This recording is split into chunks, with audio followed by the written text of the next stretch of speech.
10 February पासून जरांगे पाटील पुन्हा आंदोलन सुरू करणार आहेत। अध्यादेशाचा लाभ मिळत नाही तोवर आंदोलन सुरू राहणार आहे। जीव गेला तरी मागे फिरणार नाही असं जरांगे पाटील यांनी आता इशारा दिला। सगळ्यांनी कामाला लागा, जरांगेंचं मराठा समाजाला आता आवाहन करण्यात आलेलं आहे। म्हणून जरांगे पाटील हे पुन्हा एकदा आता 10 फेब्रुवारी पासून आंदोलनाला सुरुवात करणार आहेत। अध्यादेशाचा लाभ मिळत नाही तोवर आंदोलन सुरू राहणार असं देखील जरांगे पाटील यांनी म्हटलं। सोबतच जीव गेला तरी मागे फिरणार नाही असं जरांगे पाटील यांनी इशारा दिलाय। नाही केले आता तर 10 तारखेपासून पुन्हा सुरू करतील। मराठी 10 तारखेपासून पुन्हा उठाव करणार, पुन्हा त्यांचं लक्ष देईन मराठी म्हणजे काय।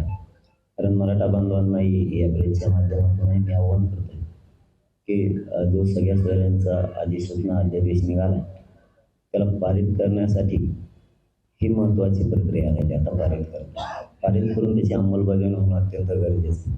म्हणून आपण 10 फेब्रुवारीला या गोरगरीब मराठ्यांना, करोडो मराठ्यांच्या पोरांना न्याय मिळावा म्हणून पुन्हा एकदा आमरण उपोषण पुकारले। सगळ्या मराठा बांधवांनी महाराष्ट्रातले गोरगरिबांचे लेकरं मोठे व्हावेत म्हणून ताकदीनं त्या आंदोलनाच्या पाठीशी उभा राहा। लोकशाही मराठी ऐका, पहा, जागरूक रहा।